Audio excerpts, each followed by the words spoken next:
What's up, everyone? This is my recap video for Whittaker versus the Ritter, and as you can see here, I got 8 out of 12, and surprisingly, I got ranked 459 out of 7,000 people. So that just goes to show what kind of a card this was. A lot of surprising results for me to do that well, despite the losses I had, because things like Blackshear losing was very shocking, considering he was up against a 40-year-old. And I did not even give Bryce Mitchell a chance at winning this fight. I mean, a fight's a fight. Everyone always has a chance, of course, but I thought Nurmagomedov would have the skills to get it done, especially since they were on his turf.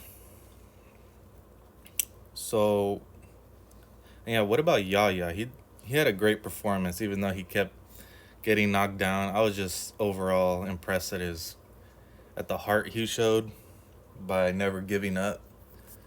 I like that in a fighter, and he even almost turned it around at one point when he knocked down his opponent.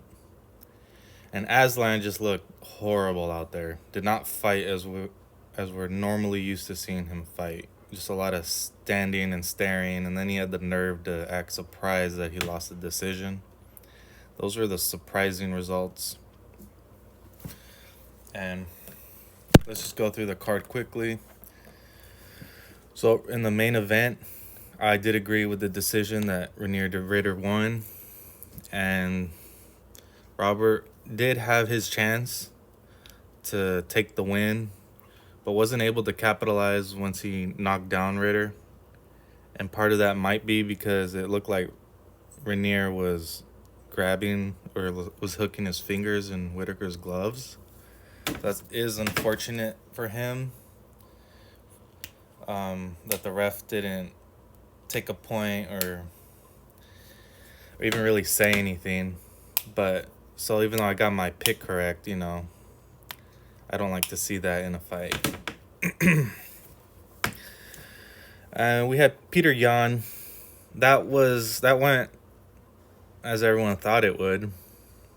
I thought Marcus might have a chance with his power, but wasn't really able to get anything done. Peter Yan just too slick, too much of a vet to, I guess, fall for fighters who really only have power in their shots.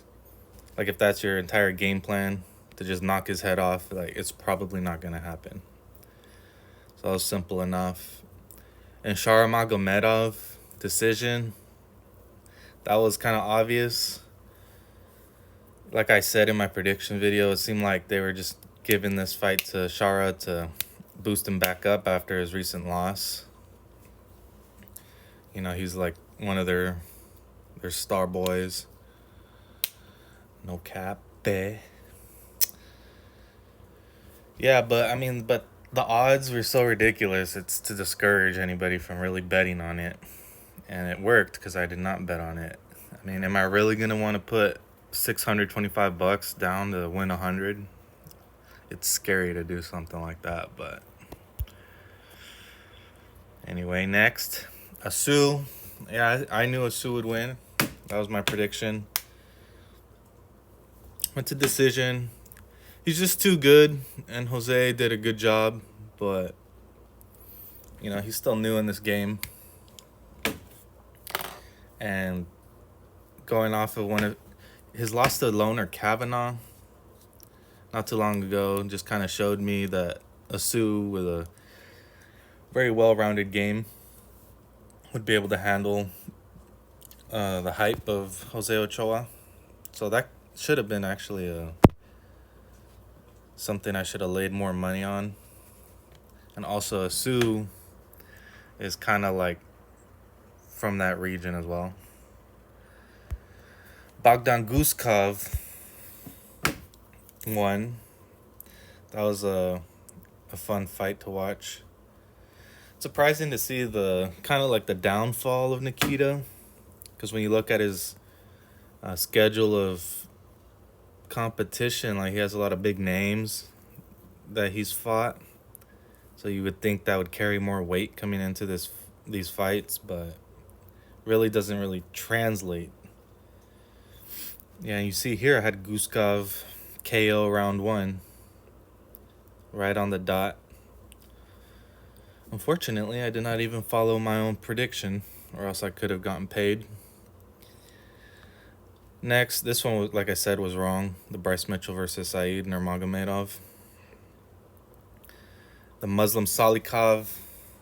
Yeah, I'm pretty sure I had that picked, right? And I even had KO picked. Just got the round wrong. He did it way earlier than I had thought. And I was just going off of the recent methods of victory of Muslim versus the methods in which Carlos Leal had lost his fights. So that's why I gave Muslim the edge. And not only that, Salikov is from that region. So even if it went to decision, if he put up a close fight, I thought he'd get the decision as well. So that was correct. Now this was surprising. Damon Blackshear was a favorite in this fight. Minus 350. And this dude cannot beat up a 39-year-old. And I must say, in the first round, Damon Blackshear looked like he was doing great. But in the second and third, he offered practically no offense. An offense he did throw didn't even it looked like it meant nothing. It was just throwing out some punches that didn't look like it had any intention behind them to KO his opponent or inflict damage or to build momentum.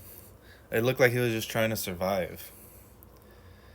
And that was kind of suspicious. I don't like to get too deep into narratives, people throwing the fight and such, but sometimes we see that. And in this fight, I kind of felt like that's what was being done, because he was in the second and third. He was so good at evading big damage. He was good at just surviving and not getting hurt too bad. But like I said, throwing almost nothing and letting his opponent just throw and land on his arms and to the body and whatnot. So maybe he had someone lay money down on him to lose. Whatever. Jeez. That guy, that pisses me off. And I had Tabitha Ricci in this fight. Didn't I? Yes, I did. Had her by decision. When it comes to these women's fights, I don't really look into the odds too much. We saw Amanda Ribas lose recently. And then I know Tabitha Ricci's I was going to say a beast, but I guess she's a baby shark. Yeah, I mean, it is what it is. She did what she did. It was impressive to see her game plan. It was a very smart game plan to hold her up against the fence and land little shots and then eventually go for the damaging elbows. And when she saw it was working, she continued to go to that attack. So she has very good fight IQ, perhaps very good coaches as well, if they're the ones encouraging her to keep doing that. Sometimes we see fighters land something good, land leg kicks on their opponent early on, but then they'll just abandon that attack throughout the rest of the fight. Next, Billy Elikana versus Ibo Aslan. I had Ibo Aslan. I thought this fight was kind of handed to him to win, get his rep back up. But he did almost nothing, just started his opponent. It was like a glorified sparring match on both ends, honestly. They both sucked in this fight.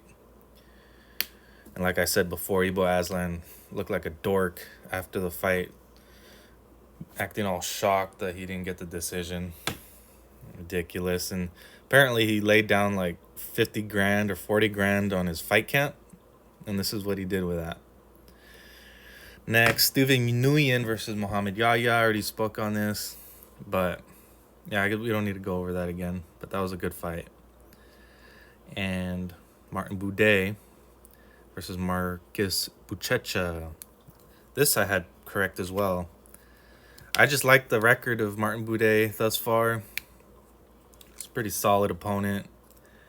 He has a good chin. He's just a big dude.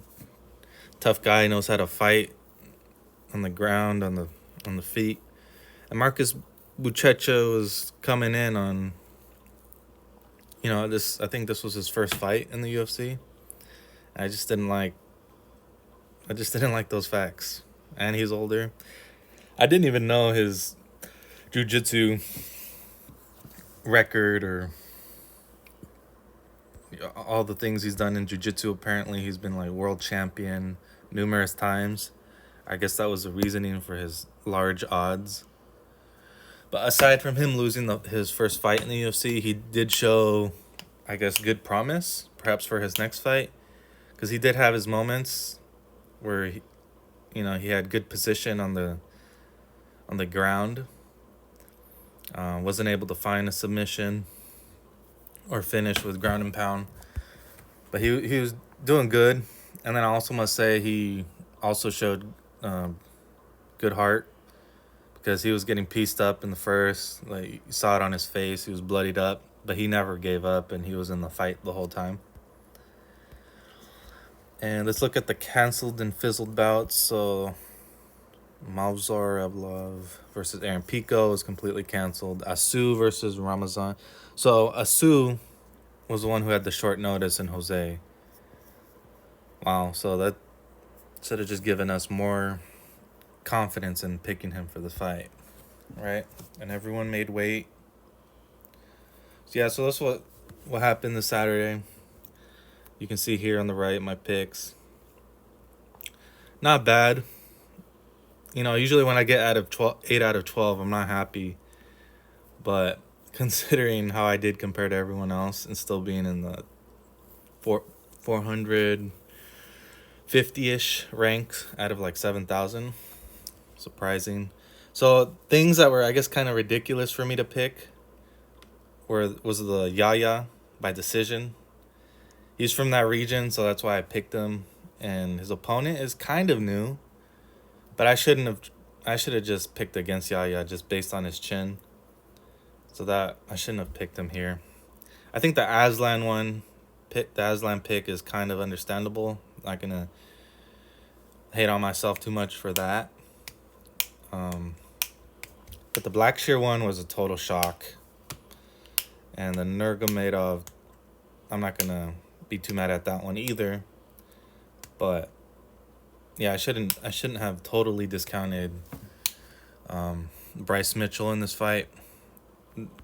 Doing that really just messed up a lot of my parlays, all of them really, because I hardly had Bryce Mitchell in any of my parlays. I just was so disappointed in his performance against that barking dude.